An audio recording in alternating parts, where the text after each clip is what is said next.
सभी साथियों को मेरा नमस्कार और मैं आप सबका आज की इस नमो ऐप वर्चुअल मीट में हार्दिक स्वागत करता हूं।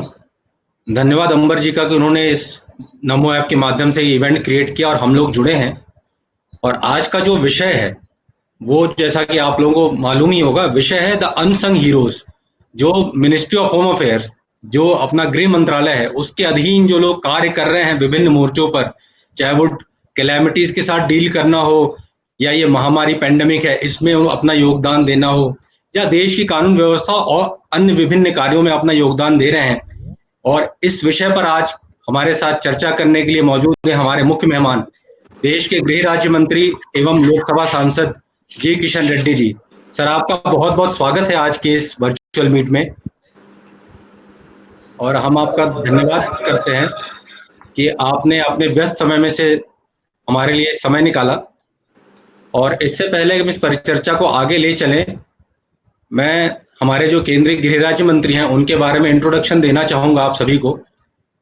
केंद्रीय गृह राज्य मंत्री जब वो बने 2019 में, इसके पूर्व वो लगातार 3 बार विधायक भी रहे हैं आंध्र प्रदेश, तेलंगाना, संयुक्त आंध्र प्रदेश में। साथ ही साथ भारतीय जनता युवा मोर्चा के वो राष्ट्रीय अध्यक्ष भी रहे हैं 2002 से 2005 तक, और संयुक्त आंध्र प्रदेश के वो प्रदेश अध्यक्ष भी रहे हैं। तो सर का एक काफी लंबा चौड़ा राजनीतिक अनुभव है।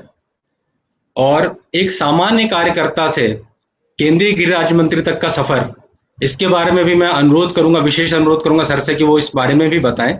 साथ ही साथ जो आज का विषय है MHA the unsung heroes of massive fight backs, कि जो गृह मंत्रालय के अधीन कार्य करने वाले सभी लोग, चाहे वो पुलिस विभाग से हों, एनडीआरएफ या बाकी जिस भी विभागों से जुड़े हुए हैं, उनकी क्या भूमिका रही है, इसके बारे में भी आपसे जानना हमारे लिए बहुत ही प्रेरणादायी भी रहेगा। तो अब मैं ज्यादा वक्त ना लेते हुए अनुरोध करूंगा कि सर आप कृपया अपनी बात रखें और हमें अवगत कराएं। धन्यवाद। सबसे पहले आप सब लोगों को मैं धन्यवाद देना चाहता हूं, क्योंकि आपसे बात करने का, लोगों को बताने का आपके द्वारा जो मौका मिला है, उसके लिए मैं सर्वप्रथम आप सब लोगों को मेरे ओर से, हमारे होम मिनिस्ट्री की ओर से सभी लोगों को मैं धन्यवाद देता हूं सर्वप्रथम। उसके बाद मैं माननीय प्रधानमंत्री जी को एवं माननीय गृह मंत्री श्री अमित शाह जी को और वर्तमान भारतीय जनता पार्टी के अध्यक्ष जगत प्रकाश नड्डा जी को मैं धन्यवाद करता हूं। मुझे भारत सरकार में गृह मंत्रालय जैसे अत्यंत महत्वपूर्ण एवं संवेदनशील मंत्रालय में काम करने का अवसर प्रदान किया है। जैसा आप सब लोगों को मालूम है, गृह मंत्रालय देश के अनेक पूर्ण मामलों से निर्धारण करने जिम्मेदारी का निर्वहन करता है। और इस एक साल में लगभग 1 वर्ष पूरा हो रहा है मेरे ख्याल से। इस 1 वर्ष में भारत सरकार जो जितने भी प्रमुख कदम उठाए है, प्रमुख कार्य में जिम्मेदारी लिया है, आदरणीय नरेंद्र मोदी जी के नेतृत्व में, मार्गदर्शन में, अमित शाह जी के नेतृत्व में, ये काम, देश का काम बहुत सालों से पेंडिंग था। अलग अलग विषय, ऐसे विषय दोनों बड़े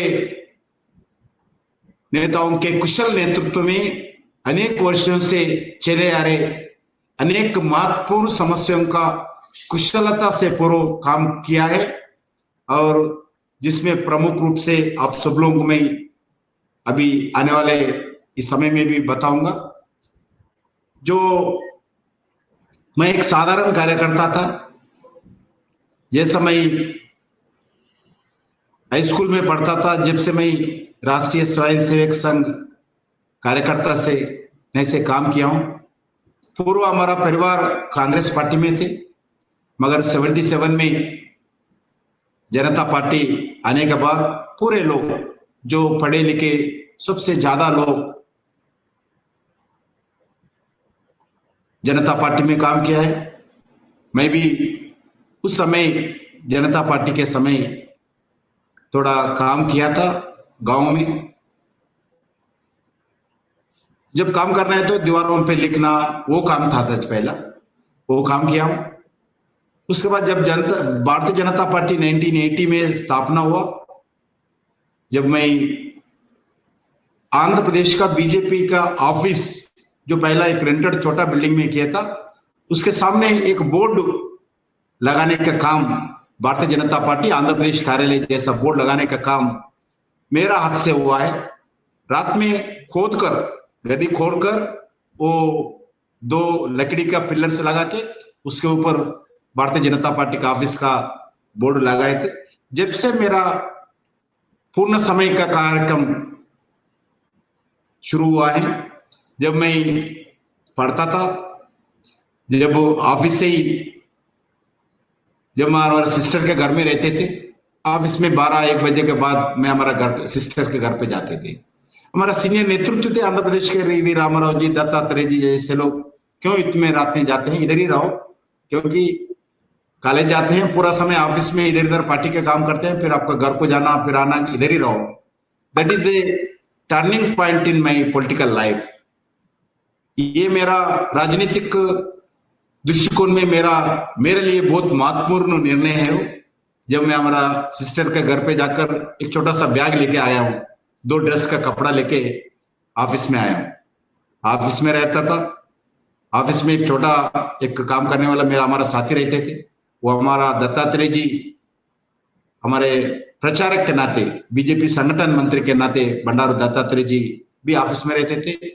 एक काम करने वाला ऑफिस हमारा साथी कार्यकर्ता भी रहते थे, वो हमारा को पकाते थे, हम खाते थे। फिर मैं उधर से कॉलेज जाता था, कॉलेज से फिर वापस आके बुक्स छोड़कर फिर पार्टी का काम करता था।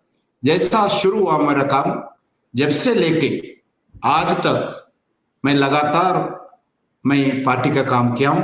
1980 से लेके 1993 तक, 94 तक जब मेरा शादी हुआ, एक दिन पहले तक मैं पार्टी ऑफिस में था। एक दिन पहले पार्टी ऑफिस में जैसा हमारा सिस्टर से घर से पार्टी ऑफिस को आया था, वैसा एक बैग लेकर हमारा गांव को गया। फिर दूसरा दिन जिस दिन चले गए, दूसरा दिन शादी हो गई। जब से लेके फिर भी शादी होने के बाद तीसरा दिन, जब राष्ट्रीय महामंत्री के नाते युवा मोर्चा का जिम्मेदारी निभाता था, शादी होने के बाद तीसरा दिन जयपुर में राजस्थान के भारतीय जनता युवा मोर्चा के राष्ट्रीय कार्यकारिणी के बैठक के लिए शादी होने के बाद तीसरा दिन मैं आया था। ऐसा पूरा समय पार्टी के लिए काम किया हूं, अलग अलग जिम्मेदारी आप सब लोग बोले हैं। अभी जब मेरा राजनीति में कल क्या होगा, कल मेरे को ये पोस्ट होना चाहिए, कल मेरे को ये होना चाहिए, ऐसा कभी मैं सोचा नहीं था। यही सोच के काम करता था। आज जो पार्टी जिम्मेदार दिया है काम, वो काम डेडिकेशन के साथ, डिसिप्लिन के साथ, डिटर्मिनेशन के साथ काम करना चाहिए। ऐसा ही कभी भी से, जब से लेके, क्योंकि पापा पार्टी ऑफिस में रहते वक्त, बहुत सालों पार्टी ऑफिस में रहने के कारण बड़े बड़े हमारे प्रांत अध्यक्षों से मिलके काम करने का मौका मिला। जितने भी राष्ट्रीय नेता, अटल जी से लेकर, जगन्नाथराव जोशी जी से लेकर, कुशवाहा जी से लेकर, जना कृष्णमूर्ति जी से लेकर, सुंदर सिंह भंडारी जी से लेकर जो भी आंध्र प्रदेश के दौरे में आते थे, एयरपोर्ट में मैं पहले जाता था, उनको रिसीव करता था, गेस्ट हाउस में रुकवाता था, उनको खाना खिलाता था। वो सोने के बाद फिर मैं पार्टी ऑफिस आके सोता था। फिर सुबह उठने से पहले पेपर लेके, चाय लेके गेस्ट हाउस को पहुंचता था। ऐसा सभी लोगों से मिलके काम करने का, सब लोगों को आशीर्वाद लेने का मेरे को मौका मिला। पार्टी अध्यक्षों सभी लोग, जब वो बंगाल लक्ष्मण जी बीजेपी का स्टेट प्रेसिडेंट था, वेंकैया नायडू जी भी, आदरणीय वेंकैया नायडू जी भी, जब अभी उपराष्ट्रपति जी, वो भी पहले हमारा बीजेपी का आंध्र प्रदेश का अध्यक्ष था, दत्तात्रेय जी अध्यक्ष थे। ऐसे बहुत लोगों के साथ 80 से लेकर लगभग जब मैं विधायक बना हूं, जब से मैं पूरे लोगों के साथ मिलकर काम करने का मौका मिला। लगातार इतना आंध्र प्रदेश में हर जिला, हर गांव का टूर इतने सालों में बहुत कुछ किया हूं। ये मेरा, जब मैं पार्टी ऑफिस में रह के काम करता था, पूरे लोग हमारा घर में, हमारा रिश्तेदार बोले थे ये खराब हो गया, ये तिलक लगाकर बैग लेकर पूरे गांव गांव घूम रहे, घर को नहीं आ रहे, ऐसा बहुत लोग मेरे खिलाफ बात करते थे हमारा रिलेशंस भी। ये क्या हो गया, इनको कैसा हो गया है, गांव में घर छोड़ के चले गए, पार्टी ऑफिस से पार्टी आने वाले नहीं है, जाने वाले नहीं। 1980 में तो कुछ नहीं थे, फिर भी मैं कभी कोई, मगर हमारा पिताजी माताजी कभी मेरे को डांटे नहीं, कभी मेरे को खिलाफ क्यों ऐसा जा रहा है ऐसा कभी नहीं पूछे। वो स्मूथ आदमी थे दोनों, हमारा माताजी पिताजी सभी लोग मेरे को आगे बढ़ाने के लिए प्रयास किया है। कभी हमारा कुछ लोग जो पढ़े लिखे लोग थे, ये पार्टी किधर आता है भाई, ये पार्टी ये नॉर्थ इंडिया का पार्टी है, कभी देश में नहीं आता है, ऐसा बहुत लोग बोलते थे। फिर भी मैं कभी एक दिन भी उस विषय पर सोचा नहीं। लगातार एक आइडियोलॉजी के ना जयप्रकाश जी, लोकनायक जयप्रकाश नारायण भी कभी स्फूर्ति था, राष्ट्रीय स्वयंसेवक संघ काम करता था। मगर मैं आप लोगों को ये दिन बताना चाहता हूँ, सबसे ज्यादा 1980 में जो जिम्मेदारी लिया हूँ, जब से लेके एक इब्राहिमपट्टनम हैदराबाद सबर्बन का मंडल का अध्यक्ष के नेता, हैदराबाद का कन्वीनर से लेके राष्ट्रीय अध्यक्ष तक, सबसे ज्यादा निरंतर समय जो युवा मोर्चा में अगर कोई काम किया हूं, मैं काम किया हूं। मैं युवा मोर्चा के स्टेट प्रेसिडेंट के नाते 2 बार काम किया हूं, उससे पहले स्टेट के जनरल सेक्रेटरी के नाते काम किया हूं, उसके बाद मैं ऑल इंडिया का सेक्रेटरी के नाते काम किया हूं, ऑल इंडिया जनरल सेक्रेटरी के नाते 3 बार काम किया हूं, 3 टर्म्स। उसके बाद ऑल इंडिया के प्रेसिडेंट, राष्ट्रीय अध्यक्ष भारतीय जनता युवा मोर्चा, जब अटल जी का सरकार थे, जब मैं राष्ट्रीय अध्यक्ष के नाते जिम्मेदारी से काम किया हूं, वही समय पे मैं international youth conference against terrorism विज्ञान भवन में, विज्ञान भवन में पहली पॉलिटिकल पार्टी का कॉन्फ्रेंस हुई था, लास्ट पॉलिटिकल पार्टी का कॉन्फ्रेंस हुई था। उस समय स्पेशल जीवो अटल जी से बातचीत करके एक स्पेशल जीवो निकालकर विज्ञान भवन में भारतीय जनता पार्टी का झंडा लगाकर बहुत बड़ा कॉन्फ्रेंस, लगभग 60-70 कंट्रीज से, अलग अलग देशों के इलेक्टेड पॉलिटिकल पार्टी का रिप्रेजेंटेटिव, नॉट एमपी हो, एमएलए हो, ऐसे मिनिस्टर्स हो, ऐसे लोगों को बुलाकर बहुत बड़ा कॉन्फ्रेंस जब हुआ। जैसा युवा मोर्चा से सबसे ज्यादा काम किया कार्यकर्ता, मैं भी देश में ये कार्यकर्ता हूं।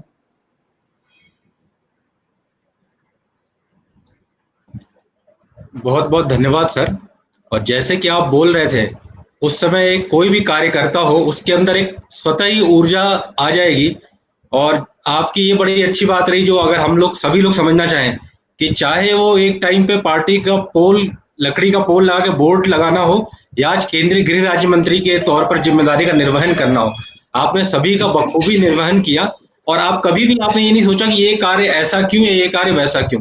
जो भी कार्य आपको मिला, आपने पूरी तन्मयता से उस कार्य को आगे बढ़ाया, और पार्टी का नाम भी ऊंचा हुआ। और आप एक हमारे प्रेरणा के तौर पर आप हमारे सामने मौजूद हैं, और आपसे हमें बात करने का मौका मिला है, इसके लिए हम सभी अपने आप को खुशकिस्मत भी मानते हैं। अब जैसा कि आज का विषय है सर, केंद्रीय गृह मंत्रालय जो कार्य कर रहा है विभिन्न आपदा की स्थिति, या ये महामारी की स्थिति, या बाकी सारी चीजों पर, उससे संबंधित ही कुछ प्रश्न भी हमने लिए हैं, जो कुछ दर्शकों की तरफ से आए हैं और कुछ हमारी तरफ से हैं जो हमने संकलित किए हैं। तो ज्यादा समय न लेते हुए मैं अनुरोध करूंगा अनित्य जी से कि अनित्य जी, आप कृपया माननीय मंत्री जी से अपना प्रश्न पूछें। धन्यवाद। सर नमस्कार। मेरा प्रश्न ये है कि आप एक महत्वपूर्ण मंत्रालय, गृह मंत्रालय के मंत्री हैं, और अब मोदी सरकार के लगभग 1 वर्ष पूरे हो रहे हैं। तो आप अपने एमओएस, होम अफेयर्स के कार्यकाल को कैसे देखते हैं? जो चुनौतियां आई उनको, और जो आपको काम करने का मौका मिला उस टर्म में, अगर आप अपने कार्यकाल को किस तरह से देखते हैं, अगर हमारे दर्शकों को बताएंगे तो वो अच्छे से एजुकेट हो पाएंगे। धन्यवाद। आपका बात सही है। जब नरेंद्र मोदी जी दूसरी बार प्रधानमंत्री का जिम्मेदारी देश के जनता के आशीर्वाद से फिर ओथ लिया है एज ए प्राइम मिनिस्टर, उस समय लगभग 2 बजे आदरणीय अमित शाह जी का फोन आया, किशन आप भी ओथ लेना है आज। फिर मैं कभी सोचा नहीं थे, मगर ओथ लिया है। ओथ लेने के बाद फिर रात को लेट नाइट को गृह राज्य मंत्री का जिम्मेदारी भी दिया, ऐसा इंफॉर्मेशन है। बिहाइंड अवर एक्सपेक्टेशन, मेरा एक्सपेक्टेशन कभी नहीं था ये मंत्री बनूंगा, उसमें आदरणीय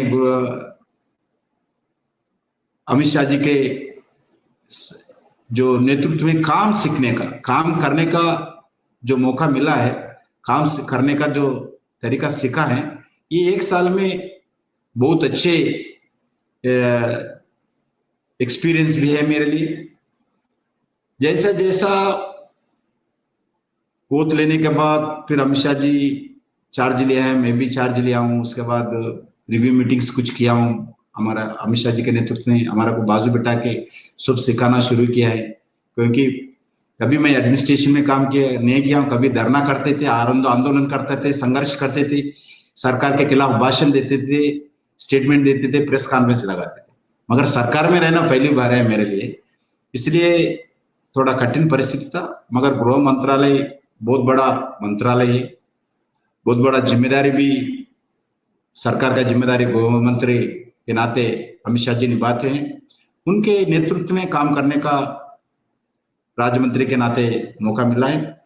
और आप सब लोगों को मालूम है, जो एक साल होने वाला है, इस एक साल में ये पूरे समय गृह मंत्री जी की, अमित शाह जी के ऊपर से गए हैं।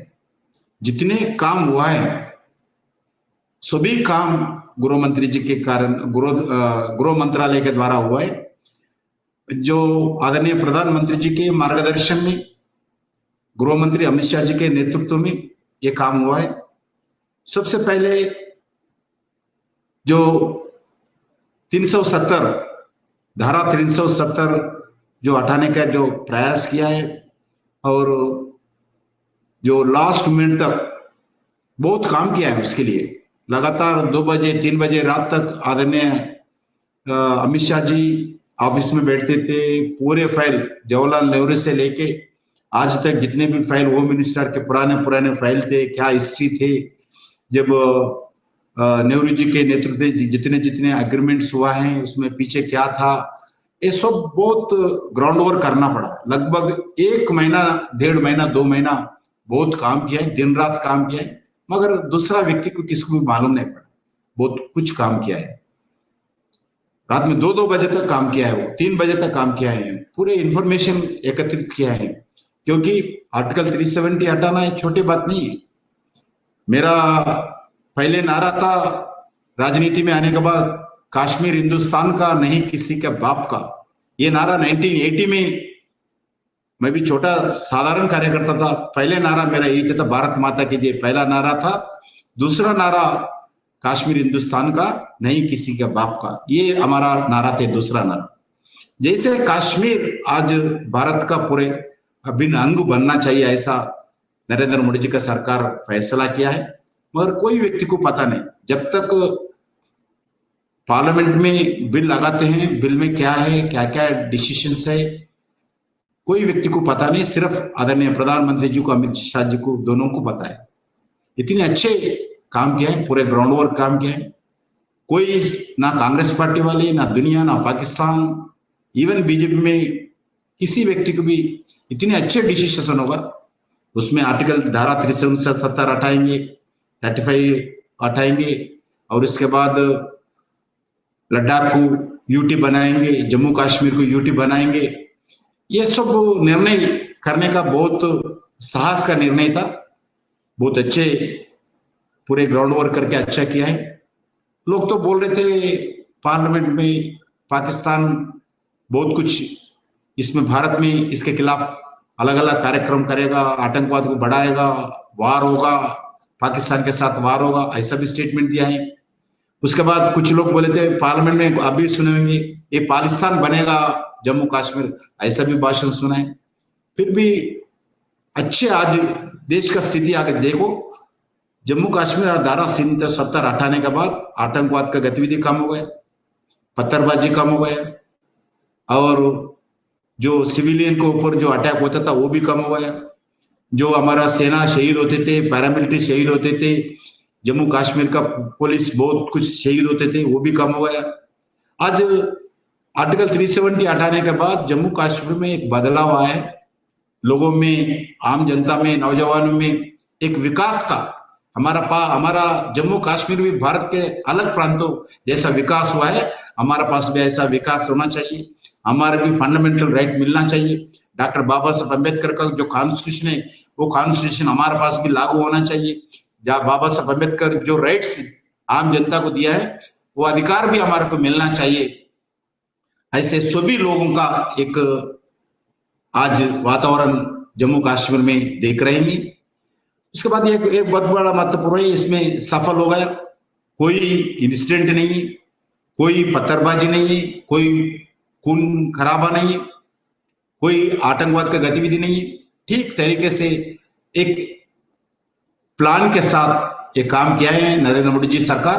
अच्छा सफलता आर्टिकल 370 हटाने के समय भी, पार्लियामेंट में भी, जब पार्लियामेंट में जो बिल पास हो गए, अमित शाह जी बोले ये मेरे लिए तो, मेरा पार्टी के लिए तो, जो डॉक्टर श्यामा प्रसाद मुखर्जी का जो बलिदान हुआ इसके जम्मू कश्मीर के लिए आर्टिकल 370 के खिलाफ, आज उनका आत्मा शांति हुआ है।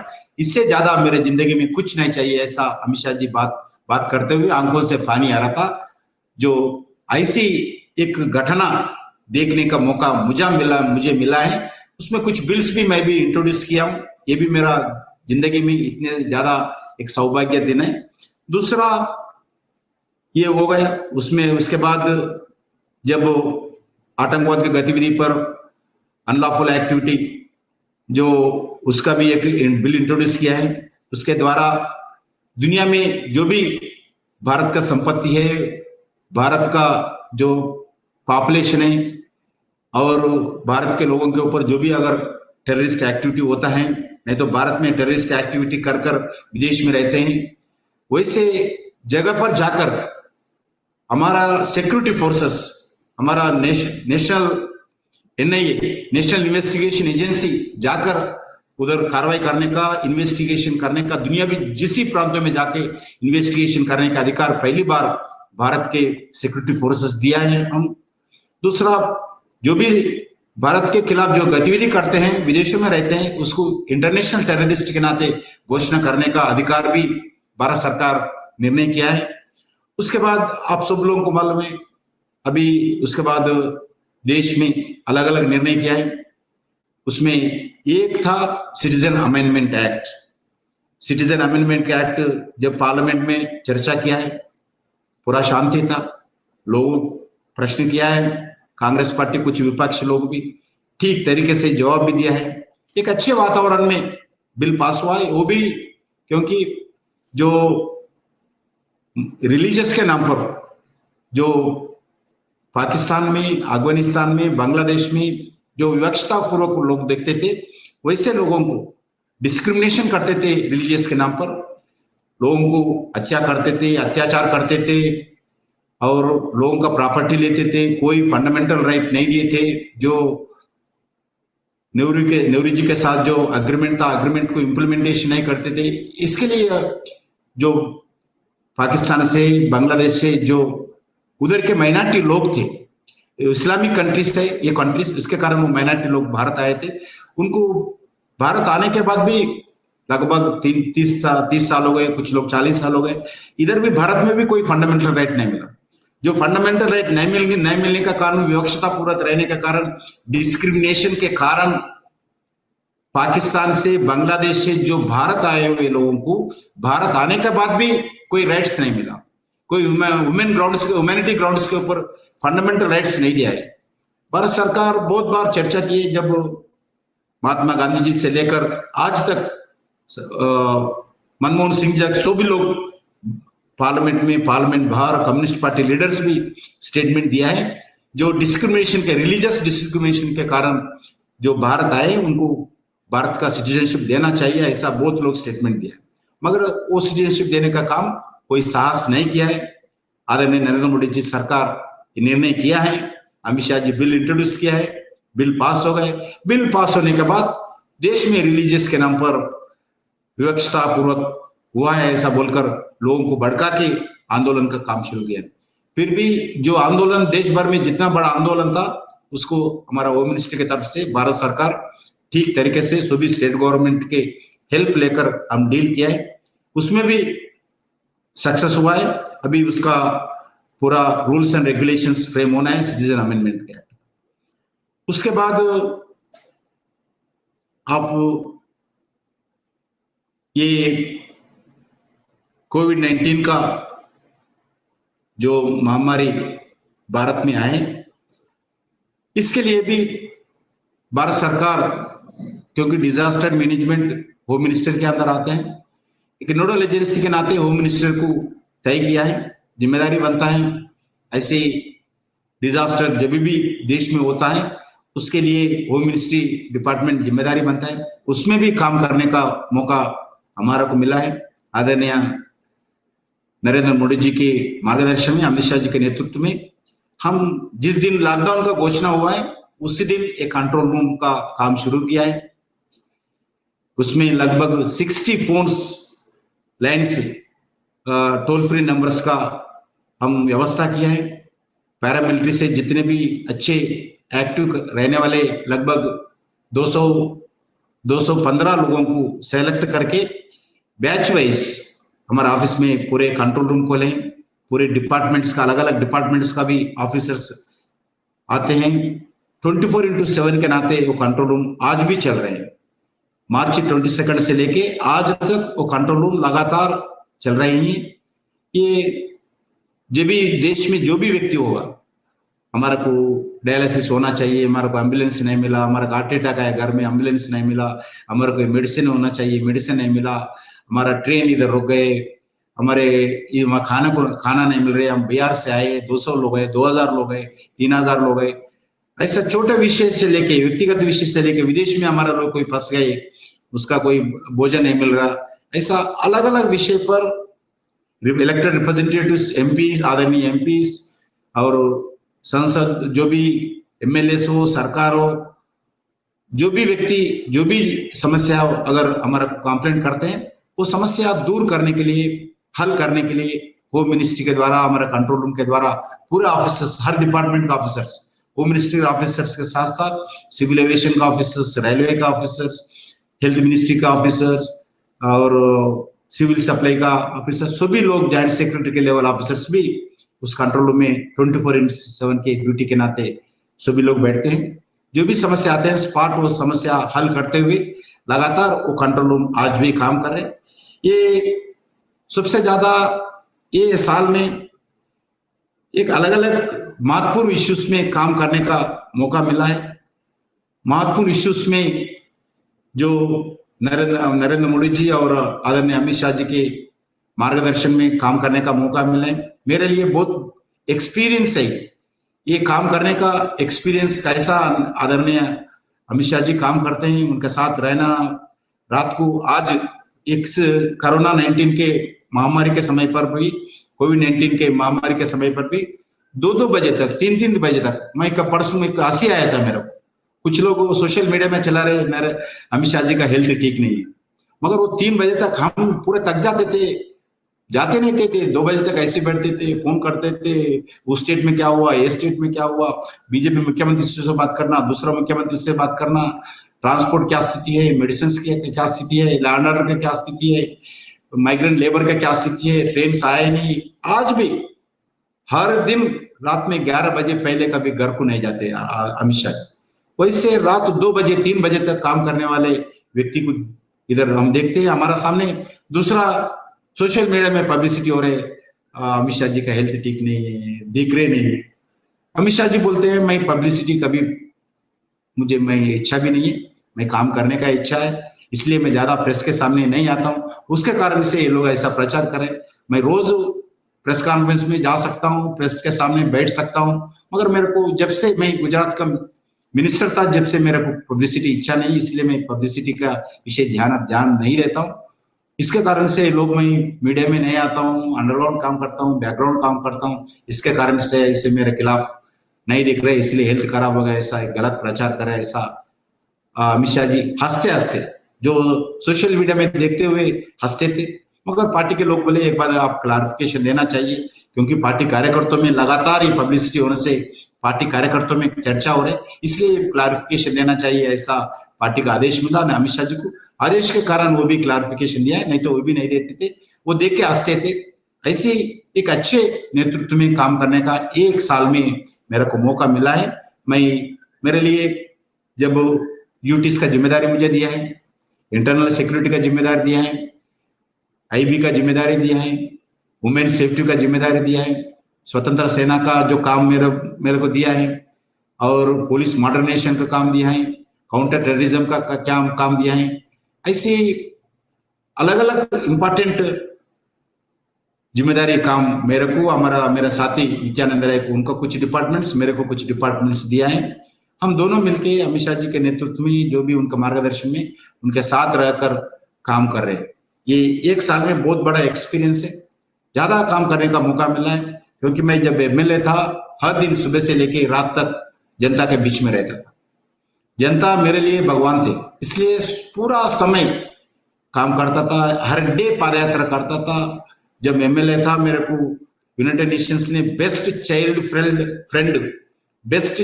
फ्रेंड एमएलए के जो अवार्ड भी मेरे को मिला था। और छोटे बच्चों के काम पे जो हार्ट का प्रॉब्लम था छोटे बच्चों के लिए, तेलंगाना आंध्र प्रदेश में मिलकर 2 लाख लोग लेते थे, उसके खिलाफ आंदोलन करके, जो आंदोलन के कारण सरकार की तरफ से उनका फ्री ऑपरेशन हुआ 2 लाख लोगों का। ऐसे अलग अलग काम करते थे, मगर अभी आज जब जनता को सेवा करता था, आज देश का सेवा करने का मौका मिला है। गृह राज्य मंत्री के नाते अमित शाह जी के नेतृत्व में, आदरणीय प्रधानमंत्री मार्गदर्शन में देश का सेवा मौका मिला है। ये मैं 1 साल में पूरे कमिटमेंट के साथ काम करने का प्रयास किया हूं, और जितने समय था पूरा समय मैं सरकार के लिए, सरकार का काम के लिए समय दिया हूं। बहुत बहुत धन्यवाद सर, विस्तार से आपने जवाब दिया, और जितने डिपार्टमेंट के नाम आपने ले लिए, उससे ही समझ में आता है कि किस स्तर पे जाके कितनी मेहनत करनी पड़ती होगी, कितना समय जाता होगा। और आपके इस जवाब से हमारा जो इस कार्यक्रम का टाइटल है द अनसंग हीरोज, वो बिल्कुल चरितार्थ हो गया। वाकई आप पर्दे के पीछे से सारा देश संभाल रहे हैं, और समय भी नहीं होगा शायद आपके पास, और इच्छा भी नहीं है कि पब्लिसिटी के लिए जाना है। इस प्रश्न का उत्तर विस्तार से देने के लिए बहुत बहुत धन्यवाद सर। पुनीत जी। धन्यवाद सर। और जैसा कि अब अनित जी ने बताया कि इतने सारे डिपार्टमेंट्स के नाम आपने लिए, तो अब हमें और भी ज्यादा गौरव महसूस हो रहा है कि इतने डिपार्टमेंट को संभालने के साथ साथ इस महामारी को भी आप संभाल रहे हैं अपने स्तर से, और उसके बावजूद हम आपके बहुत धन्यवाद करते हैं। और सर, इसी महामारी से जुड़ा हुआ हमारा अगला प्रश्न है कि जैसे होम मिनिस्ट्री का आपने बताया कि नोडल मिनिस्ट्री के तौर पर कार्य कर रही है during this unprecedented crisis of कोविड-19, जो ये महामारी फैली है उसमें एक नोडल मिनिस्ट्री की तरह कार्य कर रही है। तो एक तो आपने बताया, लेकिन फिर भी हम जानना चाहेंगे कि ये सिचुएशन जो पेंडेमिक की है वो कैसे हैंडल हो रही है। साथ ही साथ क्योंकि ये ऐसी महामारी जो कभी पहले आई नहीं है, तो एक डायनेमिक टाइप के रोज नई चुनौतियां आती होंगी कि आज लॉकडाउन करना है, फिर आज लॉकडाउन में कुछ छूट देनी है, या आज किसी को मजदूरों को घर भेजना है, या कहीं पे कुछ रोक लगानी है। तो रोज ही नई तरीके की चैलेंजेस और नए तरीके की सिचुएशंस आती होंगी। तो हम चाहेंगे, क्योंकि इसके बारे में शायद उतना नहीं बोला जा रहा या नहीं बताया जा रहा जितना हम सबको पता होना चाहिए, तो आपके माध्यम से हमारे दर्शक भी जान पाएंगे कि कितना कुछ कार्य हो रहा है और कितनी सारी चुनौतियों का जो सामना करते हुए भी निरंतर आगे बढ़ रहा है गृह मंत्रालय अपने नागरिकों की सुरक्षा के साथ साथ ही इस महामारी से निपटने में। तो इस पे आपके विचार जानना चाहेंगे सर। सही बात है, हर दिन हमारा कंट्रोल रूम में अलग अलग विषय आते हैं, लोग फोन करते रहते हैं, ये प्रॉब्लम है, ये प्रॉब्लम है। उसके बाद आदरणीय अमित शाह जी भी हर दिन कोई मुख्यमंत्री का फोन आते हैं, कोई मिनिस्टर्स का फोन आते हैं, आदरणीय ऑनरेबल मेंबर ऑफ पार्लियामेंट्स का फोन आते हैं, दूसरे पार्टीज का एमपीज का फोन आते हैं, दूसरे पार्टीज के जो अलग अलग प्रांतों में मुख्यमंत्री की जिम्मेदारी निभा रहे हैं उनका भी फोन आते हैं। जो भी प्रॉब्लम आते हैं, इस प्रॉब्लम को कैसे हल करना चाहिए, क्या करना चाहिए, ये सोचते हैं। और दूसरा, माइग्रेंट लेबर जैसा हम पहले, क्योंकि कोविड-19 के जैसे महामारी भारत में नहीं दुनिया में भी पहली बार था, हमारे लिए, हमारे ऑफिसर्स को, ना सरकार को कोई बैक कोई एक्सपीरियंस नहीं, कोई एक्सपीरियंस नहीं। पहली बार ऐसे विषय पर निर्णय ले रहे। दुनिया में जो बेस्ट प्रैक्टिसेस है इस समय पे, जो कोविड के 19 के खिलाफ लड़ रहे, उसके बेस्ट प्रैक्टिसेस भी इंप्लीमेंट करने के लिए प्रयास किए। आदरणीय नरेंद्र मोदी जी कुछ खुद सोचकर कुछ नया इंप्लीमेंटेशन भारत में लाने के लिए प्रयास किए। हर दिन कुछ तो कुछ एक ऑर्डर निकालना, हर दिन कुछ तो कुछ एक निर्णय करना चाहिए ऐसा, क्योंकि ये स्थिति जो है एक हमारे लिए बहुत चैलेंज है। दुनिया के लिए इजी होगा क्योंकि वो डेवलप्ड कंट्री से पॉपुलेशन भी बहुत कम है। हमारे देश में जितना पॉपुलेशन है, जितना नंबर लोगों में आज कोविड-19 का बढ़ाने का जो चांस है, दुनिया में किधर भी नहीं है। आज अमेरिका देखो, अमेरिका में 1/2 एकड़ से लेके 3 एकड़ तक एक घर रहते हैं। हमारा 1 एकड़ में 1000 लोग रहते हैं भारत में। ये बहुत डिफरेंस है। और इतने जो तिकड़ पॉपुलेशन रहते हैं, जो लोग एक स्लम में, धारावी जैसा एक स्लम में 10 लाख लोग रहते हैं, वैसा स्थिति भारत में है। इसमें जो नाजुक स्थिति है भारत में, इसको बहुत कंट्रोल करना जरूरी है, क्योंकि अमेरिका में एक घर में 2 ही लोग रहते हैं। दो लोग से ज्यादा, बहुत छोटे बच्चे हैं तो 3 लोग 4 लोग रहते हैं, नहीं तो 2 ही लोग रहते हैं। मगर अमेरिका जैसा स्थिति उधर है। मगर भारत में एक घर में, एक इंडियन कल्चर में जब बहुत ज्यादा लोग रहते हैं, गाँव में भी, ये स्थिति देखते हुए, स्लम्स देखते हुए, अपार्टमेंट्स देखते हुए कैसा करना चाहिए, क्या करना चाहिए। अगर ये भारत में कोरोना महामारी बढ़ गए तो कोई इसमें रोक नहीं रख सकते। इतना इंफ्रास्ट्रक्चर नहीं है, इतना बेड्स नहीं है, इतना डॉक्टर्स नहीं है, रखने का जगह भी नहीं है, क्योंकि लगभग 135 करोड़ का पॉपुलेशन है भारत। सभी अमेरिका से, यूरोप कंट्री से सब मिलाकर भी उससे ज्यादा पॉपुलेशन हमारा है। इसी दृष्टिकोण में देखते हुए हर दिन कोई निर्णय लेना चाहिए। उसके बाद ऐसा क्या काम हो सकता है, 2 बैलेंस करते हुए। एक पहला लॉकडाउन हुआ है, सेकंड फेज लॉकडाउन में कुछ फिर कंटिन्यू किया है, तीसरा लॉकडाउन से कुछ एग्जम्पशंस देने का, कुछ सुविधा देने का, काम करने का एग्जम्पशन देने का काम शुरू किया है। क्योंकि भारत बहुत अनएम्प्लॉयड ज्यादा रहने वाले कंट्री है, गरीबी ज्यादा रहने वाले कंट्री है। आप एक बात देखिए, भारत कैसा है। 70 साल में बहुत लोग बड़ा बड़ा राजनीति का भाषण देते हैं, मगर भारत क्या चीज है, भारत क्या है अभी भी। आज एक बात, माइग्रेंट लेबर देखने के बाद भारत का जो चित्र है, ये देश के सामने, दुनिया के सामने फिर एक बार आया। हमारे को मालूम है, मगर फिर एक बार आया। ये लोग बात करते हैं, हम इतना दिन में ये किया है, ये किया है। आज लाखों लोग, ना घर, ना पानी का पीना, खाना, सब कुछ मिलता नहीं मिलता, कुछ ना देखते हुए सड़कों पे आकर अपने अपने गांव जाने के लिए जो प्रयास कर रहे हैं, ये भारत का नाजुक स्थिति बता रहे हैं। ये सब हमारे लिए एक चैलेंज है। नरेंद्र मोदी जी भी इस विषय पर बहुत ध्यान दे रहे हैं। इसके लिए जब पहला निर्णय किया है सब, क्योंकि हमारे पास फूड ग्रेन्स का कोई शॉर्टेज नहीं है। आने वाले 1.5 साल 2 साल तक भारत में फूड ग्रेन्स के लिए तैयार है। अभी जो क्रॉप आया, एक क्रॉप जो फूड ग्रेन्स का जो क्रॉप आया है, ये भी हमारे लिए अच्छे खुशी का विषय, अच्छे क्रॉप इस साल भी आए, जो अभी भी वेयर हाउसेस में अच्छे फूड ग्रेन्स भी है। इसके लिए अभी भारत कोई डरने की बात नहीं। इसके कारण से जो माइग्रेंट लेबर हो, जो गरीब लोग हो, सभी लोगों को खाना खिलाने का व्यवस्था भारत के सरकार के पास है, इसलिए कोई डरने की बात नहीं, ऐसा आदरणीय प्रधानमंत्री जी बोले जी। आज जो माइग्रेंट लेबर का निर्णय समय समय पर, पहले तो हम सोचे थे, एक बात आप लोगों को खुशी होगा, क्योंकि आदरणीय नरेंद्र मोदी जी का जो अपील के कारण, कठिनाई रहने के बाद भी नरेंद्र मोदी जी का ऊपर विश्वास रखते हुए, उनके बात के ऊपर विश्वास रखते हुए, गौरव देते हुए, सभी लोग लगभग 1.5 महीना अपने अपने घरों में हैं। आज भी ये लॉकडाउन के कारण 90% लोग घरों में रह रहे हैं, सिर्फ मोदी जी का अपील के कारण।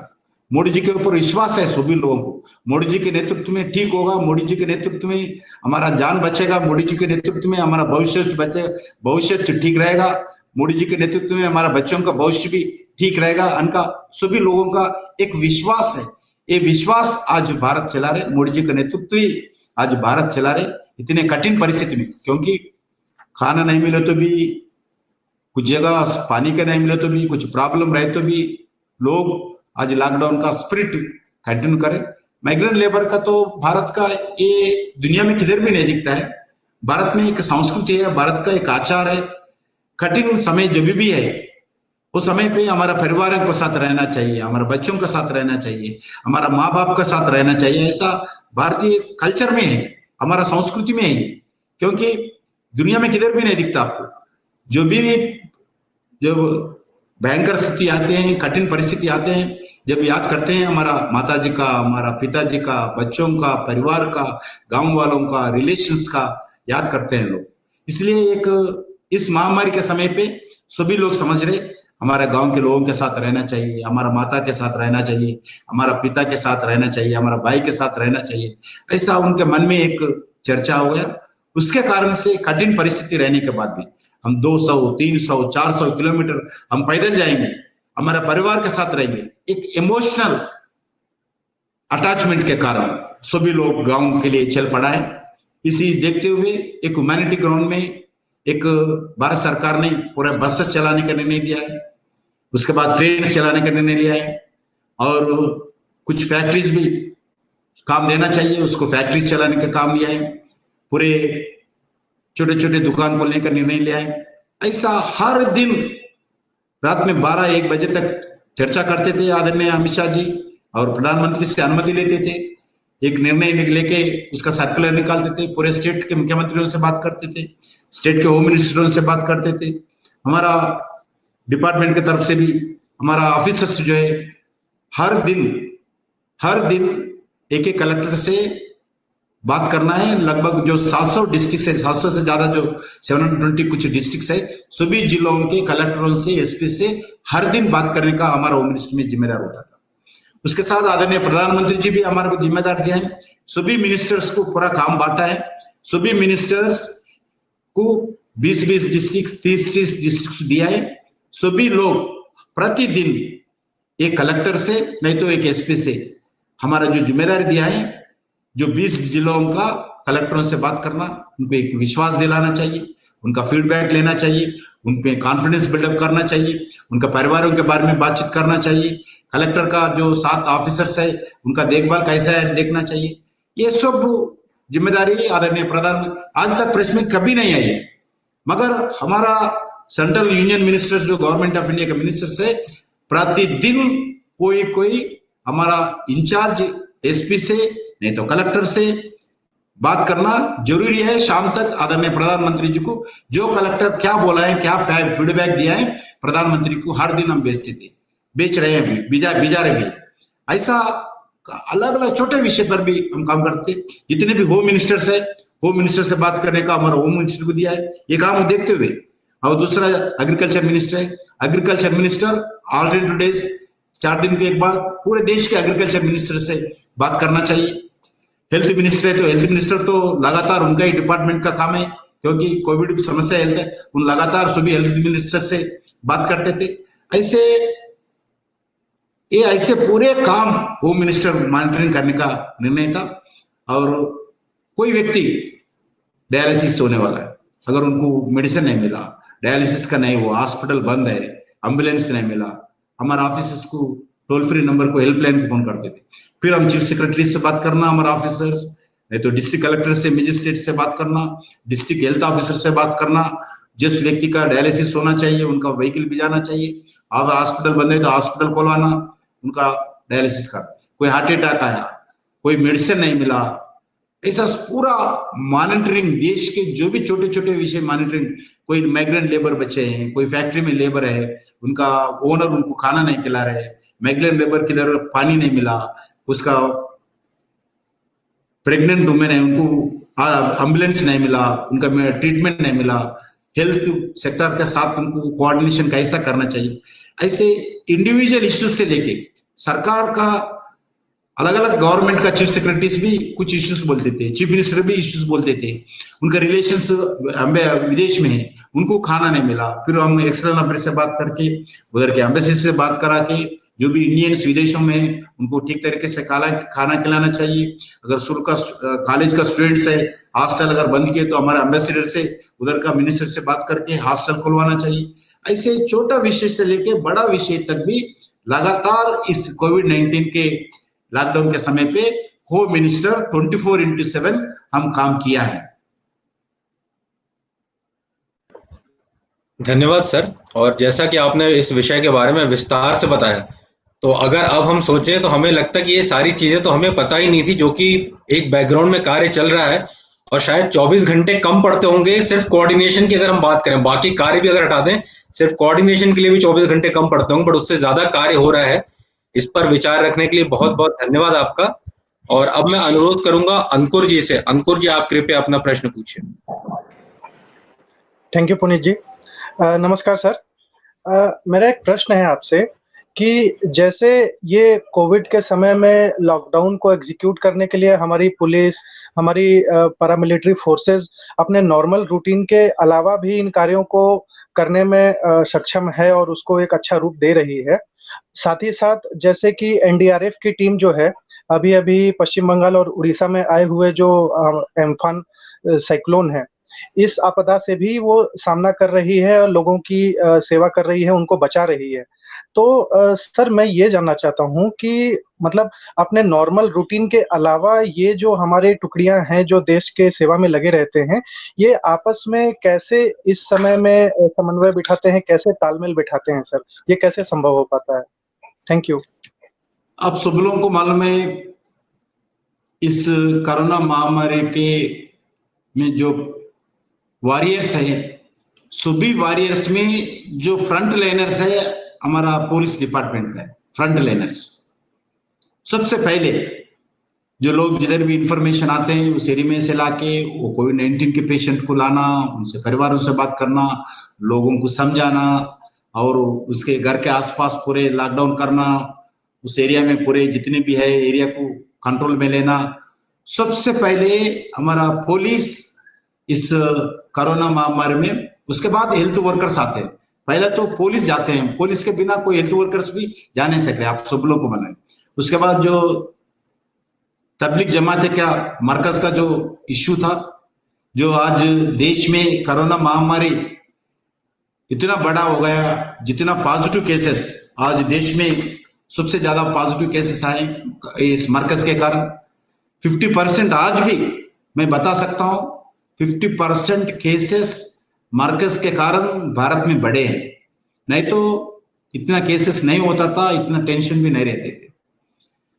उसमें भी जो मरकज वालों को जाके उनको कन्विंस करके उनको क्वारंटाइन में लाना, हॉस्पिटल ले जाना, उनका हेल्थ चेकअप करवाना, कोविड टेस्ट करवाना, ये सब काम पुलिस पहले रह के काम किया है।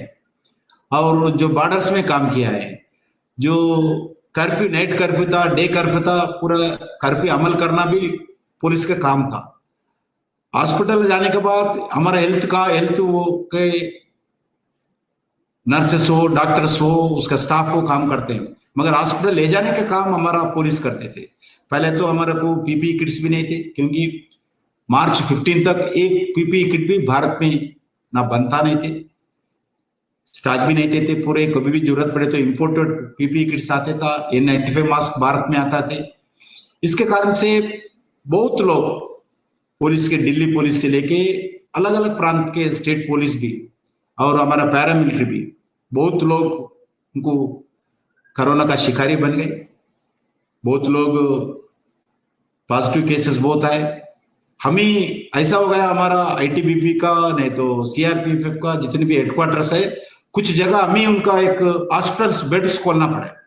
हॉस्पिटल्स, आईटीबीपी का हॉस्पिटल खोले, सीआरपीएफ का हॉस्पिटल खोले, सीएसएफ का जो हॉस्पिटल्स खोले, उस जो भी हमारे हेडक्वार्टर्स है, कैंप ऑफिस है, रीजनल ऑफिस है, जो हॉस्टल्स है, सभी ऐसे हॉस्टल को हम कन्वर्ट करना पड़ा पॉजिटिव केसेस। क्योंकि आम जनता को अगर ये सब बताए तो डरते लोग, बोल के काम नहीं करते पुलिस वाले, ये सब बाहर बोले तो वो काम करने के लिए डरते हैं। इसलिए ये सब प्रचार ना करते हुए ज्यादा हमारा पुलिस ने ऐसा इश्यूज में काम किया है।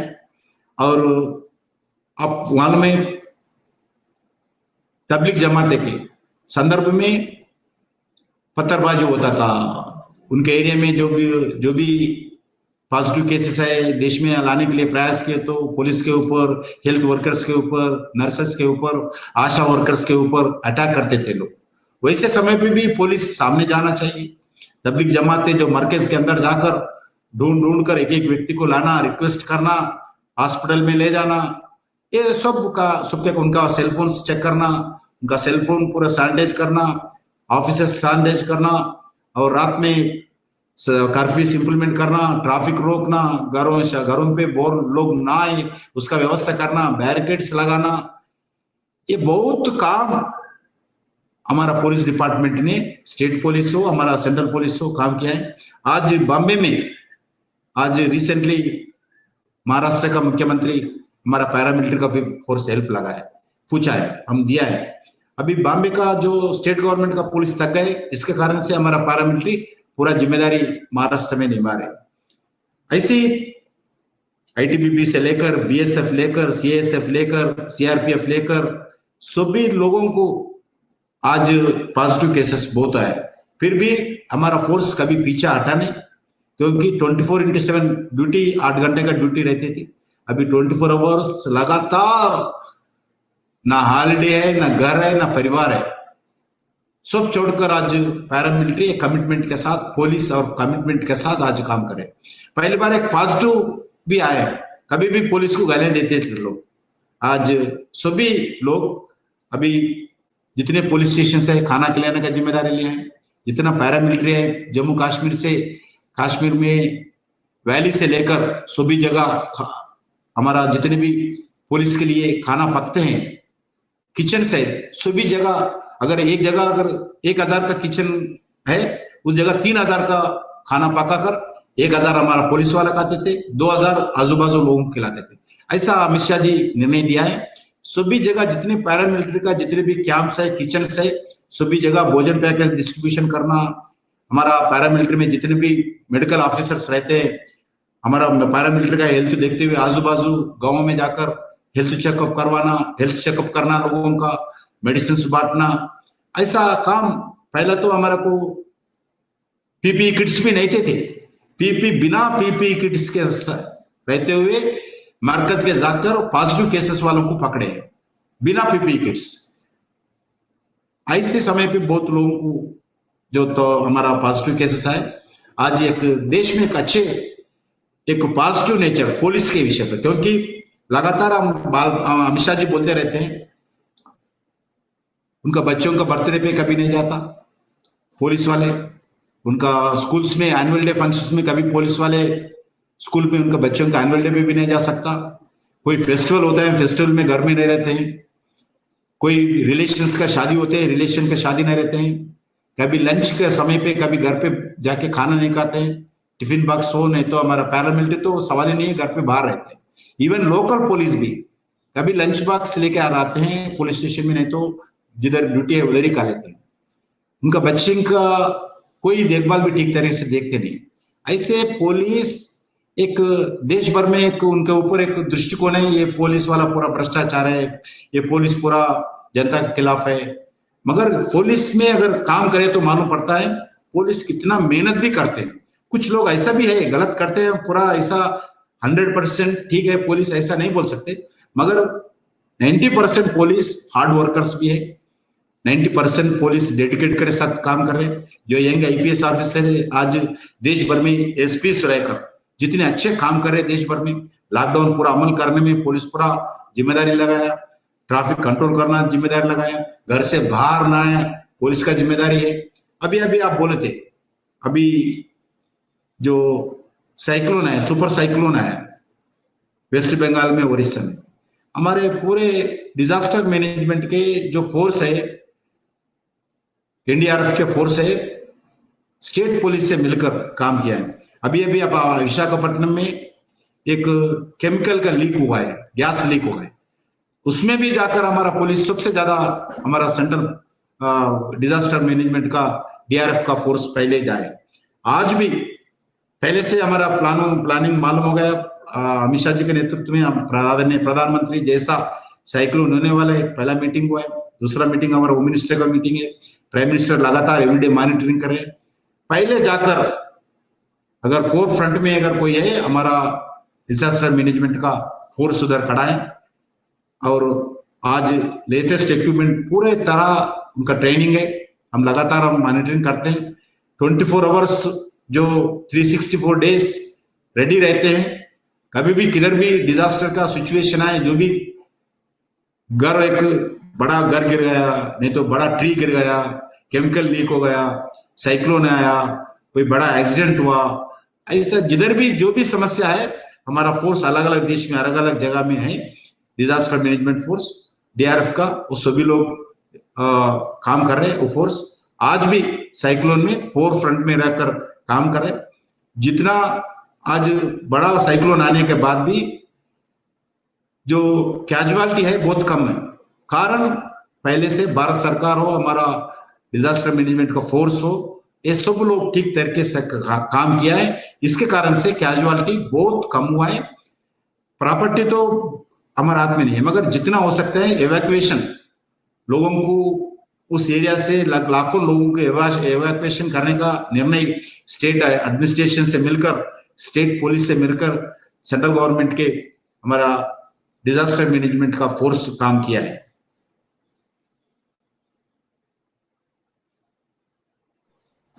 Thank you so much sir, बहुत अच्छे से आपने डिटेल में आपने बहुत अच्छा से समझाया। आई एम श्योर हमारे व्यूअर्स और हमारे यूट्यूब के साथ जितने भी लोग जुड़ेंगे इससे, उनको काफी फायदा होगा इसको सुन के। Thank you so much. धन्यवाद सर। और अब मैं ज्यादा समय न लेते हुए अंबर जी से अनुरोध करूंगा कि वो कृपया प्रश्न पूछें। अंबर जी। सर नमस्कार। नमस्ते अंबर जी। प्रधानमंत्री श्री नरेंद्र मोदी जी ने कहा है कि ये जो कोरोना महामारी का जो संकट है, ये हमें अपनी क्षमताओं को विकसित करने का बहुत बड़ा अवसर प्रदान करेगा। मैं आपसे यह पूछना चाहता हूं कि हम यहाँ से आत्मनिर्भर भारत की ओर ये यात्रा हम कैसे तय करेंगे? कृपया हमें मार्गदर्शन दीजिए। धन्यवाद। धन्यवाद भाई साहब। ये आदरणीय नरेंद्र मोदी जी जब मुख्यमंत्री थे, उसके बाद प्रधानमंत्री थे, प्रधानमंत्री की जिम्मेदारी निभा रहे अभी। पहले से भी उनका एक कमिटमेंट था, देश विकास होना चाहिए, देश आगे बढ़ना चाहिए, देश दुनिया में एक शक्तिशाली भारत बनना चाहिए। उनका नीति, उनका रणनीति एक स्पेशल कैटेगरी में रहते हैं, अपने जैसा नहीं सोचते हैं। वो विदेश में जाते हैं और कोई मीटिंग करते हैं, लोगों से मिलते हैं, सुबह से शाम तक उनका एक ही सोच रहते हैं, देश कैसा आगे बढ़े, देश में इंफ्रास्ट्रक्चर कैसा बढ़े, देश में कैसा रोजगार बढ़े, देश में आर्थिक स्थिति कैसा सुधारे, देश में भ्रष्टाचार कैसा कम हो, देश में कैसा लोगों को मिलजुल कर देश में एक भारत, एक शक्तिशाली भारत बनकर उभर के आना चाहिए। उनका अलग एक सोच है। जब मैं 93 में American council of young political leaders, ये यूएस गवर्नमेंट का एजेंसी था, उस समय आदरणीय अद्वानी जी पार्टी के अध्यक्ष थे, आदरणीय नरेंद्र मोदी जी गुजरात भारतीय जनता पार्टी का प्रदेश का महामंत्री था। जब मैं युवा मोर्चे के राष्ट्रीय मंत्री के नाते काम करता था, ऑल इंडिया सेक्रेटरी के नाते, और अनंत कुमार जी कर्नाटक भारतीय जनता पार्टी का संगठन महामंत्री था, नरेंद्र मोदी जी गुजरात का संगठन महामंत्री था। जब स्टूडेंट्स विंग से मेरे को अमेरिका से 3 लोगों को आने के लिए इनविटेशन आया था, जब उसमें मेरे को एक इनविटेशन मेरे को हमेशा आदरणीय अद्वानी जी बुलाकर आप भी जाना चाहिए, ऐसा मेरे को आदरणीय नरेंद्र मोदी जी को, आदरणीय स्वर्गीय अनंत कुमार जी को, 3 लोगों को सेलेक्ट करके लगभग 40 दिन का टूर पे लिए हमारे अमेरिका को भेजा है। 1993 का बात करूं, जब मैं स्टूडेंट लीडर था। जब भी हम अमेरिका में अलग अलग जगह जाते था, जब अमेरिका प्रेसिडेंट जो फ्लाइट में घूमते थे, वो फ्लाइट में भी हम अब जाके अंदर जाके देखे हैं, अलग अलग मिनिस्टरों से, गवर्नरों से, मेयरों से मिले हैं, अमेरिका एडमिनिस्ट्रेशन कैसा है सुनते थे। हम खाली बैठते थे, मगर नरेंद्र मोदी जी ऐसा नहीं है। जब से लेकर एक बुक पेन साथ रखते था, जिधर भी जाकर पूछताछ करते थे, लिखते थे। मैं अनंत कुमार बहुत बोलते थे, नरेंद्र मोदी जी आप इतना समय लेते हो, हमारा समय बर्बाद कर रहे हैं, हर विषय पर पूछ रहे हैं आप, ऐसा हम बात करते थे। मगर जब नहीं मालूम मोदी जी प्रधानमंत्री बनेगा, गुजरात मुख्यमंत्री बनेगा, ऐसा कुछ नहीं मालूम। मगर जब आप पार्टी का कार्यकर्ता, मैं छोटा विद्यार्थी के स्टूडेंट लीडर का जब ऑफिस में रहते थे, पार्टी का स्टूडेंट लीडर के रह के काम करते थे, जब मेरठ से अभी जब से लेकर आज तक हर विषय पर सोचना, हर विषय पर देश के हित के लिए कैसा रहेगा मंथन करना नरेंद्र मोदी जी में खून में है। इसके कारण से आज जो कोविड-19 है, इसमें भी जो पॉजिटिव कैसे लेंगे, ये महामारी का जो स्थिति है, इसको देश के अच्छे सुधार, इसके अंतर्गत कैसा आने वाले दिन में इस चैलेंज को लेते हुए कैसा सुधार कर सकते हैं। क्योंकि एक उदाहरण आदरणीय नरेंद्र मोदी जी बताएं, जब 1918 में एक स्पेनिश फ्लू आया, स्पेनिश फ्लू में लगभग दुनिया में 7 करोड़ लोग, 1980 में हमारा देश में ब्रिटिश राज था, जब पाकिस्तान, बांग्लादेश, भारत सब एक ही देश थे, आप सब लोगों को मालूम। वो समय पे भारत में 7 लोग मर गए, 2 करोड़ लोग मर गए, दुनिया में 7 करोड़ लोग स्पेनिश फ्लू का शिकारी बन गए। जब अमेरिका में भी बहुत लोग मरे, जब अमेरिका में भी जब पैकेज घोषणा किया, जब वो समय पे बात करूं, जिस समय पे जो पैकेज घोषणा करके अमेरिका लोग एकजुट होकर स्पेनिश फ्लू के खिलाफ लड़ते हुए लोगों को एकत्रित करके, अमेरिका आने वाले दिन में ऐसे कोई फ्लू है तो हम ठीक तरीके से उसके खिलाफ संघर्ष करना चाहिए, मिलजुल के संघर्ष करना चाहिए, इसके लिए अपन मिलजुल के काम करेंगे, देश को एक विकासशील के देश बनाएंगे बोल के वो 1918 में निर्णय लिया है। आज अमेरिका दुनिया में एक नंबर 1 कंट्री के नाते उभर के आया। वो निर्णय जब किया स्पेनिश फ्लू के समय में। अभी भी नरेंद्र मोदी जी का लक्ष्य है, आज भारत एक शक्तिशाली भारत बनना चाहिए। लगातार 6 साल से वो काम करें, आप सब लोगों को मालूम होना चाहिए। जब भी नरेंद्र मोदी जी से पहले दुनिया के जो भी प्राइम मिनिस्टर्स का, प्रेसिडेंट्स का मीटिंग होता था, जब एक फॉर्मेलिटी है, ग्रुप जब सभी प्राइम मिनिस्टर्स का एक ग्रुप फोटो होता था, वो फोटो दुनिया भर में हर देश में छापता था। हमारा देश में भी हमारा प्राइम मिनिस्टर्स जाते थे, वो फोटो आता था, हम देखते थे हमारा प्राइम मिनिस्टर किधर है, देखते थे, ढूंढते थे, पहला लाइन दिखते नहीं, दूसरा लाइन में दिखते नहीं, तीसरा लाइन में दिखते नहीं, लास्ट कोने में एक कोने पे भारत का प्राइम मिनिस्टर ऐसी रहते थे। कभी भी देखो आप रिकॉर्ड निकाल के देखिए, वेबसाइट में देखिए आप भारत का प्राइम मिनिस्टर किधर रहते थे। आज नरेंद्र मोदी प्रधानमंत्री बनने के बाद आज हमारा भारत का प्राइम मिनिस्टर हो, प्रेसिडेंट हो, किधर रहते फोटो? फ्रंट रो पे, सेंटर पे। अमेरिका प्रेसिडेंट बिना वो एक बात बाजू रहे होंगे, मगर भारत का प्राइम मिनिस्टर कभी बाजू नहीं रहते थे। सेंटर में, फ्रंट रो में रहने वाला कोई व्यक्ति है, वो भारत का प्रधानमंत्री है। ऐसी आज भारत का एक इंपॉर्टेंस बढ़ाया नरेंद्र मोदी जी। भारत को एक शक्तिशाली भारत बनाने के लिए प्रयास किया। एक दुनिया का एक नेता नाते उभर के आया है नरेंद्र मोदी जी। आज दुनिया में कभी भारत के नाम पर कोई सुनते नहीं थे, मोदी जी के नाम पर सुनकर आज भारत का एक विदेश में रहने वाले जितने भी देशों में अभी भारतीय है, उनमें एक शक्ति आ गया, उनको एक गौरव बढ़ गया, आत्मविश्वास बढ़ गए। ऐसा स्थिति आज दुनिया में। आज इस कोरोना के संबंध में भी नरेंद्र मोदी जी जो पैकेज, पहला पैकेज था सिर्फ गरीबों के लिए हेल्प करने का पैकेज था। हम भी सोचते थे दूसरा पैकेज आए तो कुछ 2 लाख का, 3 लाख का, 4 लाख का कुछ पैकेज आएगा। मैं भी व्यक्तिगत में बता रहा हूँ, वास्तविकता है इतने से ज्यादा हमारे पास पैसे भी नहीं है, किधर से आते हैं, मोदी जी भी क्या कर सकते हैं इससे ज्यादा। वो 3-4 लाख का पैकेज आते होंगे मैक्सिमम, ऐसा हम समझते थे। मगर नरेंद्र मोदी जी बहुत ग्राउंड वर्क करके, रिजर्व बैंक से बात करके, फाइनेंशियल इंस्टीट्यूशन से बात करके, बैंकों से बात करके, जितने डिपार्टमेंट से बात करके एक 20 लाख करोड़ का पैकेज बनाया। क्यों बनाया 20 लाख करोड़? 3-4 लाख करोड़ पैकेज बनाकर सबको पैसे बांटते थे, सब अच्छा बोलते थे। पहला पैकेज को सब पॉजिटिव मैसेज आया, सेकंड पैकेज में भी ऐसा करे तो पॉजिटिव मैसेज आता था, मगर सिर्फ उसने सीमित नहीं हुआ। इस जो चैलेंज आया कोरोना 19 का जो चैलेंज आया, इस महामारी के संदर्भ में लोगों में एक पॉजिटिव नेचर लाना चाहिए। देश में एक आने वाले दिन में एक ठीक तरीके से देश को एक नए रास्ते में ले जाना चाहिए। देश में लोगों को एकत्रित करना चाहिए। इस चैलेंज में देश का आर्थिक स्थिति बढ़ाना चाहिए। एक देश बाजार नहीं बनना चाहिए। देश चाइना समझते हैं, बहुत दिन से आपको मालूम है, चाइना भारत को कभी विकास होने नहीं देना चाहिए, ऐसा उनका मन में है। मेरा व्यक्तिगत विषय, भारत सरकार का नहीं, मेरा व्यक्तिगत विषय। कभी भी ऐसे समझते हो। मेरा जितने भी स्टडी किया हूं, वो पाकिस्तान को इधर पकड़ते हैं, श्रीलंका को इधर पकड़ते हैं, नेपाल को पकड़ते हैं, और छोटे छोटे देश को भारत के खिलाफ कुछ तो कुछ करना चाहिए। भारत में कोई इंडस्ट्रियल रेवोल्यूशन नहीं होना चाहिए, भारत में प्रोडक्शन नहीं होना चाहिए। आज आप सब लोगों को मालूम है, छोटे छोटे विषय, गणपति का मूर्ति चाइना से भी जाते हैं हम लोग, कितना रिसर्च करते हैं। देखो आप लोग, जो संक्रांति में हमारा काइट्स फेस्टिवल होते हैं, जो काइट्स आते हैं चाइना से आते हैं। जो रस्सी आते हैं काइट्स के लिए, मांझा बोलते हैं हम तेलुगु में, हिंदी में क्या बोलते हैं पता नहीं, उस मांझा भी वो लोग सप्लाई करते हैं।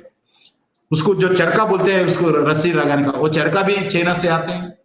छोटा विषय से लेकर हमारा भारत का, भगवान का, माता जी का मूर्तियों से लेकर, बच्चों को खेलने का वस्तु से लेकर, फर्नीचर लेकर, हर विषय चाइना से आते हैं।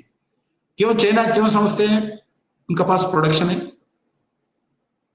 इन्वेस्टमेंट इंटरेस्ट कम है, लेबर का कास्ट कम है, और जितना प्रोडक्शन चाहिए जोर जबरदस्ती से पुलिस को लगाकर प्रोडक्शन करवाते हैं, प्रोडक्शन एक्सपोर्ट करते हैं, डंपिंग करते हैं। भारत इनके लिए एक बाजार होना चाहिए। कभी उनका भारत में कहीं प्रोडक्शन नहीं होना चाहिए, चाइना का ये इच्छा है। इसके लिए कभी तो कभी हमारा भारत इनस्टेबिलिटी रहना चाहिए, अगर स्टेबल नहीं होना चाहिए। जब प्रधानमंत्री नरेंद्र मोदी बनने के बाद बहुत दुखी है वो, ये नरेंद्र मोदी जी भारत के बारे में सोच रहे हैं, भारत में मेक इन इंडिया के नाम पर, डिजिटल इंडिया के नाम पर वो डेवलप कर रहे, नहीं होना चाहिए, उनका मन में है। मैं इस व्यक्तिगत रूप से सोच रहा हूँ।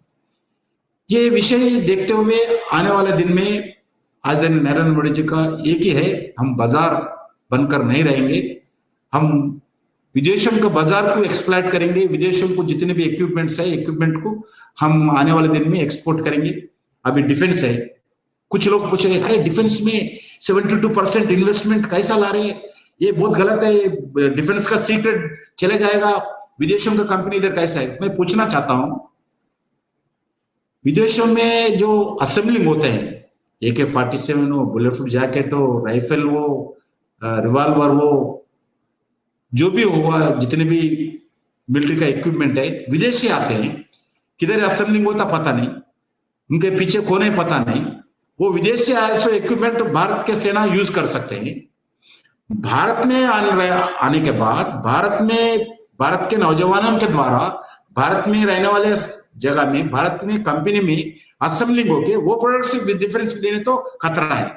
विदेश से आए से इक्विपमेंट से कोई खतरा नहीं है।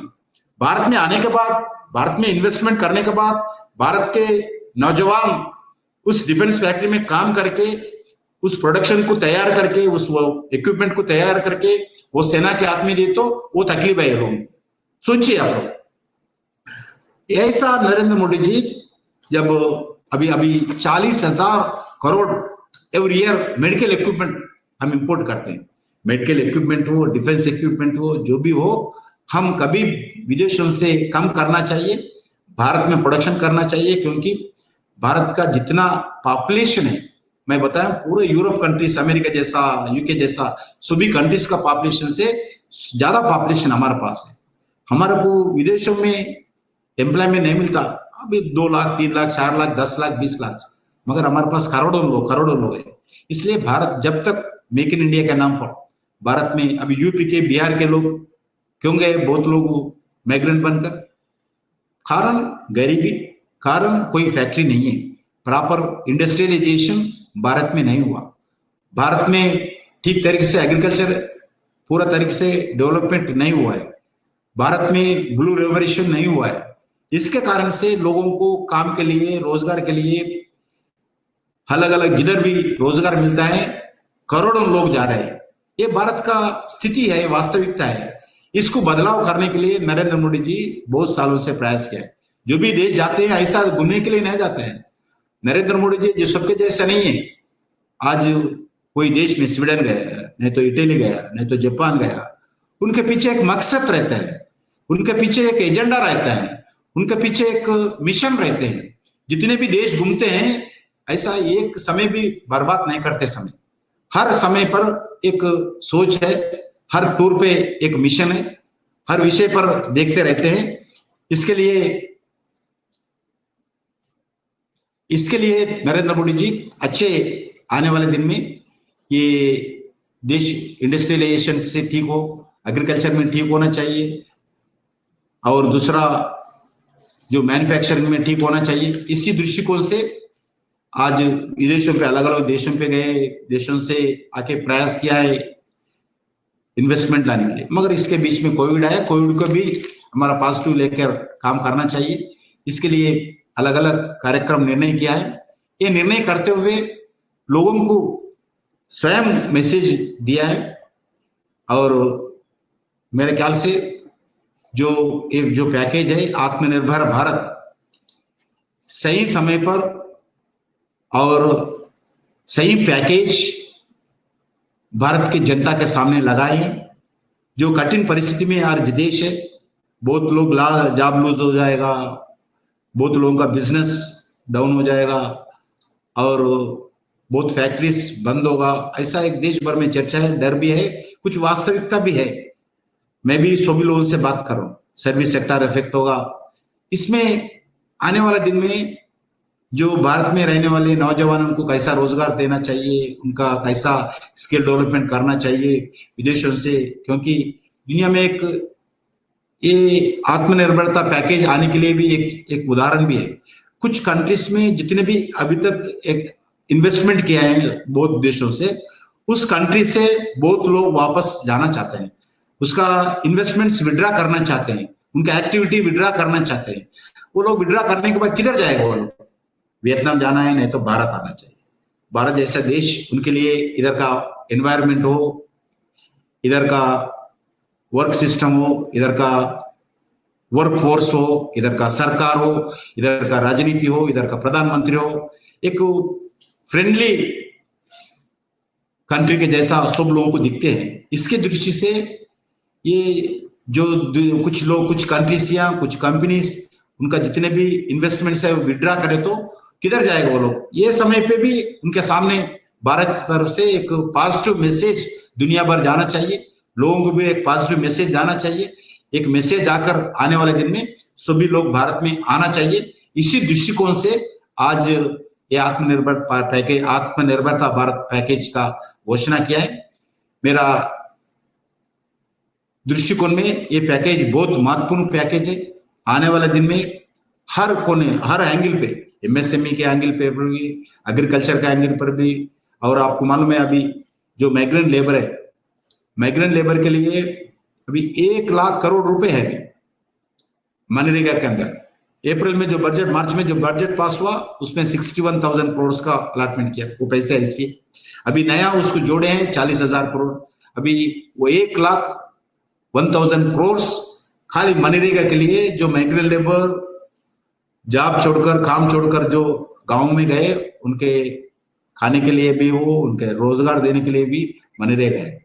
अर्बन एरिया में जितने भी वर्कफोर्स है, जो लेबर, जो का सर्विस सेक्टर में जिधर उधर काम करते थे, उनका जॉब छू गया, वैसे लोगों को भी एमएसएमएस में फाइनेंस देकर, एमएसएमई सेक्टर को एंकरेजमेंट देकर सभी लोग अर्बन एरियाज में रहने वाले नौजवानों को रोजगार देने के लिए नरेंद्र मोदी जी सरकार काम किया है। वैसे ही एग्रीकल्चर डेवलपमेंट के लिए भी काम किया है। आने वाले दिन में मेरे ख्याल से ये आत्मनिर्भरता भारत का जो पैकेज है, ये पैकेज देश को एक आगे बढ़ाने के लिए, एक प्रोडक्शन बढ़ाने के लिए, एक मैन्युफैक्चरिंग सेक्टर प्रोत्साहन देने के लिए, भारत से एक्सपोर्ट बढ़ाने के लिए, भारत में डिफेंस प्रोडक्ट्स मैन्युफैक्चरिंग होने के लिए एक अच्छा पैकेज है, एक कॉम्प्रिहेंसिव पैकेज भारत में आने के लिए नरेंद्र मोदी जी इस घोषणा किया है इस पैकेज को। ये सभी लोग स्वागत करना चाहिए। जो इसके बैकग्राउंड है सभी लोग अंडरस्टैंडिंग करके, सभी इंडस्ट्रीज जो इन्वेस्टर्स हो, इंडस्ट्रीज हो, वर्कफोर्स हो, पॉलिटिकल पार्टीज हो, इलेक्टेड रिप्रेजेंटेटिव हो, स्टेट गवर्नमेंट हो, सभी लोग पॉजिटिव लेकर इसमें काम करना चाहिए। This is high time for India to work unitedly for development of country and fighting against this कोविड-19। धन्यवाद सर आपका इतने विस्तार से उत्तर देने के लिए। और जैसा कि हमें पता है कि आपकी भी व्यस्तताएं काफी हैं, तो समय की कमी के कारण हम अब सिर्फ अगले 2 प्रश्न लेना चाहेंगे आपकी अनुमति से, ताकि इस परिचर्चा को आगे बढ़ा सकें। और अंबर जी, आप कृपया अपना प्रश्न पूछें सर से। నమస్కారం సార్. ఈ ప్రశ్న తెలుగులో ఉంది సార్, కొద్దిగా మీరు తెలుగులో ఆన్సర్ చేస్తే బాగుంటది. మీ నియోజకవర్గం సికింద్రాబాద్ గురించి మీ దృష్టి ఏమిటి, ముఖ్యంగా कोविड-19 ఎదుర్కొంటున్న సవాల వెలుగులో? मैं जो हमारे दर्शक अभी यूट्यूब और नमो ऐप से भी देख रहे हैं, उनके लिए मैं ये प्रश्न जो है हिंदी में भी बोलना चाहूंगा, पूछना चाहूंगा माननीय मंत्री जी से। सर, अपने विचार, अपने निर्वाचन क्षेत्र जो कि सिकंदराबाद है तेलंगाना में, उसके बारे में आपका दृष्टिकोण क्या है, विशेष रूप से जो कोविड-19 संक्रमण के द्वारा उत्पन्न चुनौती के प्रकाश में आप इसका जवाब देने का कष्ट करें। धन्यवाद।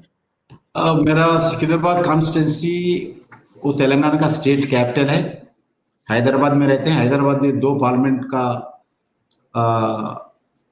क्षेत्र है, एक हैदराबाद, एक सिकंदराबाद। हैदराबाद का कौन रिप्रेजेंटेटिव करते मालूम है। इसके साथ साथ सिकंदराबाद मैं रिप्रेजेंट करता हूँ। पूरे स्टेट गवर्नमेंट का ऑफिस, हेडक्वार्टर्स पूरा मेरा कॉन्स्टिट्यूंसी में रहते हैं। ये जैसा कोविड सिचुएशन है, जब से लेके आज तक हमारा कार्यकर्ता दिन रात, जो गरीब कार्यकर्ता हो, मिडिल क्लास कार्यकर्ता हो, सभी लोग, क्योंकि हमारा पार्टी में सबसे ज्यादा मिडिल क्लास लोग रहते हैं।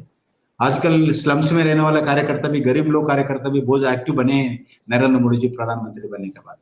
आज जितने भी कार्यकर्ता है पूरे लोग उनका क्षमता से ज्यादा लोगों को हेल्प करने के लिए, क्योंकि हैदराबाद में माइग्रेंट लेबर भी ज्यादा है, स्लम्स भी है, सभी लोगों का खाना खिलाने का काम कर रहे हैं।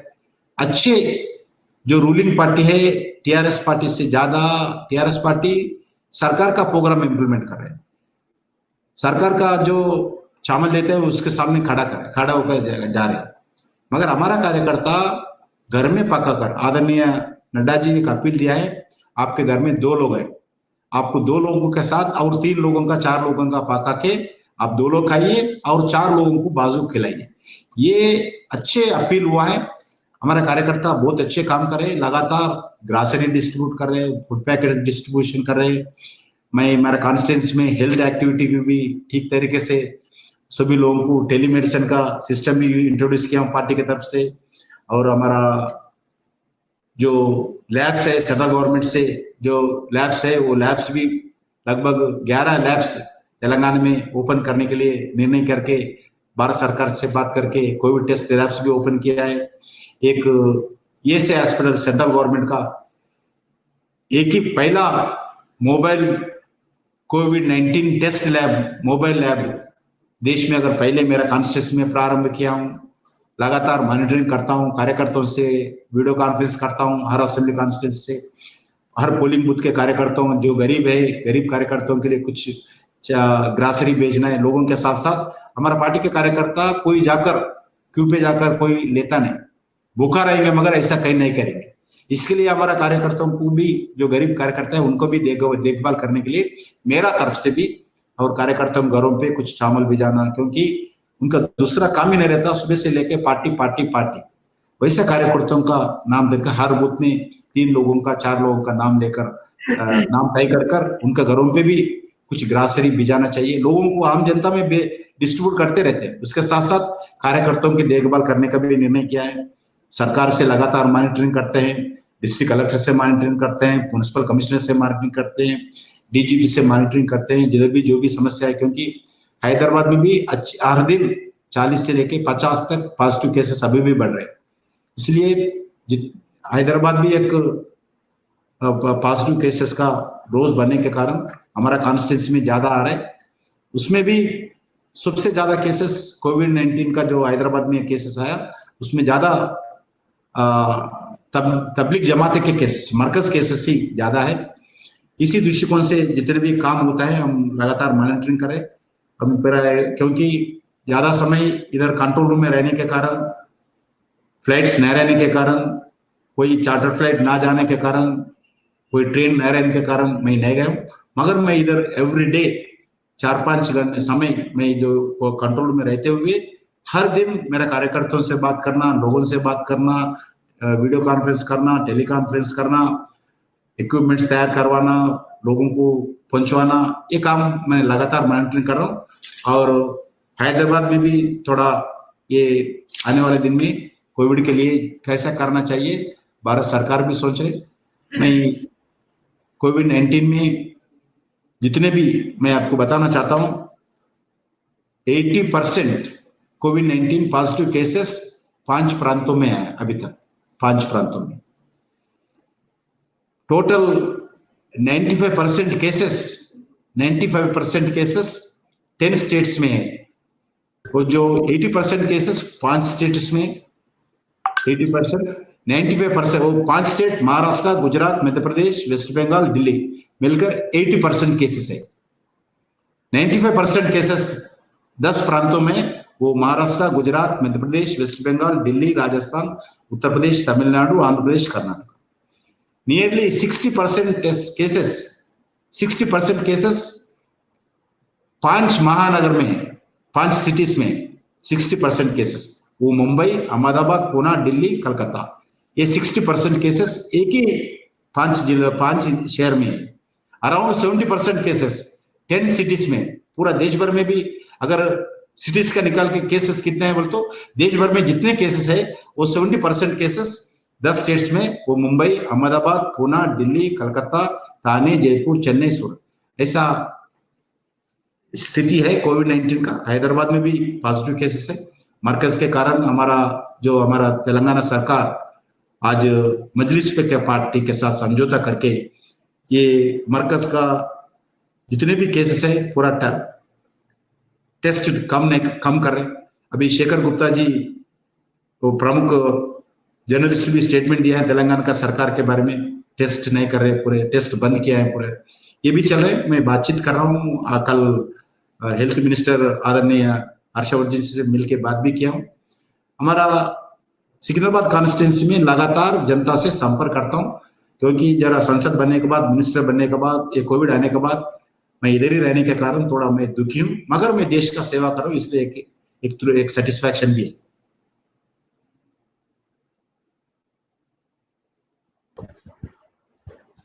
धन्यवाद सर आपका। और आज की परिचर्चा को समाप्त करने से पहले एक आखिरी सवाल है, तो वो मैं अनुरोध करूंगा अनित्य जी से कि वो कृपया प्रश्न पूछें। अनित्य जी। धन्यवाद सर।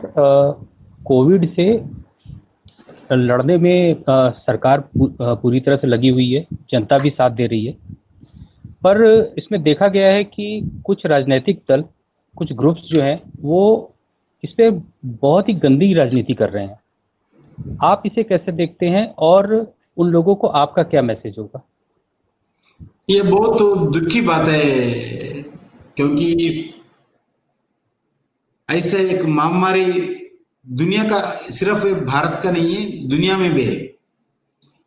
और कुछ राजनीतिक पार्टी इसमें राजनीति करना चाहते हैं, रोडों पे जाकर राजनीति कर रहे हैं, सोशल मीडिया में मिसयूज कर रहे हैं। क्योंकि जितना मेहनत एडमिनिस्ट्रेशन कर रहे हैं, मैं बताना चाहता हूं हर प्रांत के जो ऑफिसर्स है, IAS ऑफिसर्स हो, IPS ऑफिसर्स हो, कांस्टेबल हो, एक आशा वर्कर हो, नर्स हो, डॉक्टर हो, ये लोग पूरे उनका जान पे खतरा रहने के बाद भी डेडिकेशन के साथ, डिवोशन के साथ जो लोग काम कर रहे हैं, उनको आत्मविश्वास बढ़ाने के लिए प्रयास करना पूरे राजनीतिक पार्टियों भी, जो सोशल मीडिया भी, मगर उनको राजनीति लाकर सरकार के खिलाफ स्टेटमेंट देना, सरकार के खिलाफ भाषण देना। पहला हम बसेस, हम ह्यूमैनिटी ग्राउंड पे भारत सरकार ने बस लगाया, कुछ स्टेट्स तो अभी तक हेल्प नहीं करे, कोऑपरेशन नहीं करे। उसके बाद हम ट्रेन लगाया माइग्रेंट लेबर के लिए, जितना ट्रेन जरूरत पड़े उतना ट्रेन दे रहे हैं। और विदेशों पे लोग हैं, वो लोगों को लाया है, शिप से ला रहे हैं, विमानों फ्लाइट से भी, एयर ट्रैवल के द्वारा भी विदेशों पे जो अपने लोग फंस गए वो लोगों को भी लाने के लिए प्रयास करें। और जितने भी इंडस्ट्रीज है, इंडस्ट्रीज को लेने के लिए भी प्रयास किया। और दूसरा तरफ कुछ लोग रिलीजियस के नाम पर स्टेटमेंट दे रहे हैं, हमारा को भगवान बचाएगा, हमारा कोई डॉक्टर जरूरत नहीं, कोई ट्रीटमेंट जरूरत नहीं, ऐसा भी स्टेटमेंट दे रहे हैं। क्योंकि कोविड-19 पे अभी तक कोई मेडिसिन नहीं है, कोई अभी तक वैक्सीन नहीं है। वैक्सीन कब आता, कौन सा देश में था? अपने देश में भी भारत सरकार भी बहुत प्रयास कर रहे हैं वैक्सीन लाने के लिए। अलग अलग प्रधानमंत्री पीएम केयर्स के फंड भी उसके लिए पैसे अलॉटमेंट किया है। हैदराबाद में 3 कंपनी है, बॉम्बे में, पुणे में कंपनी बहुत आगे बढ़ रहे हैं। जो सेरम इंस्टीट्यूट ऑफ इंडिया जैसा कंपनी ऑक्सफोर्ड यूनिवर्सिटी से टाई अप करके, बहुत एक्सपीरियंस कंट्री है, वो 56 इयर्स का कंपनी है। अभी तक 165 देशों को वैक्सीन एक्सपोर्ट करते हैं अभी तक। वैसे कंपनी भी आज आगे बढ़ के रिसर्च करे। ये भारत हर दिन नरेंद्र मोदी जी सरकार टास्क फोर्स लगाकर वैक्सीन के विषय पर भी मॉनिटरिंग करे, हर दिन माइग्रेंट लेबर के विषय पर भी मॉनिटरिंग करे। जो विदेशों में क्या हो रहा है, विदेशों में क्या स्थिति है, लगभग 54 कंट्रीज को हम जो ड्रग्स है, ड्रग्स एक्सपोर्ट किया है। हाइड्रोक्सी क्लोरोक्विन जो ड्रग है, अलग अलग देशों को भारत एक्सपोर्ट किया है। इवन ट्रंप भी आज स्टेटमेंट दिया है, वो भी मैं भारत से आए हुए जो टैबलेट मैं ले रहा हूं, वो ओपनली स्टेटमेंट दिया है। ऐसे ही भारत खुद का देश में काम करते हुए दुनिया के देशों को भी हेल्प करते हुए, जितने भी लोगों को खाना खिलाना, लोगों को व्यवस्था करना चाहिए, पूरे जितना हो सकता है भारत सरकार पूरा तन मन धन से डेडिकेशन के साथ काम किया, पूरे लोगों को काम पे लगाए। मैं बताना चाहता हूँ आज देश में जितने भी ऑफिसर्स काम कर रहे हैं, जितने भी गवर्नमेंट एडमिनिस्ट्रेशन काम कर रहे हैं, स्टेट गवर्नमेंट को, सेंट्रल गवर्नमेंट को, और आम जनता आज जितने भी सपोर्ट करे, सिर्फ नरेंद्र मोदी जी का अपील के ऊपर, नरेंद्र मोदी जी के कमिटमेंट देखते हुए, उनके एक विश्वास है हमारा देश प्रॉब्लम नहीं होगा, हमारा देश नरेंद्र मोदी जी के नेतृत्व में एक सिक्योरिटी है, उनके हाथ में सिक्योरिटी है, हमारा जिंदगी उनके हाथ में अच्छे रहेगा, हमारा को कोई टेंशन नहीं है। वो जो भी निर्णय लेगा देश के हित में निर्णय लेगा, ऐसा लोगों के मन में है। इसके कारण से लोग समर्थन कर रहे हैं।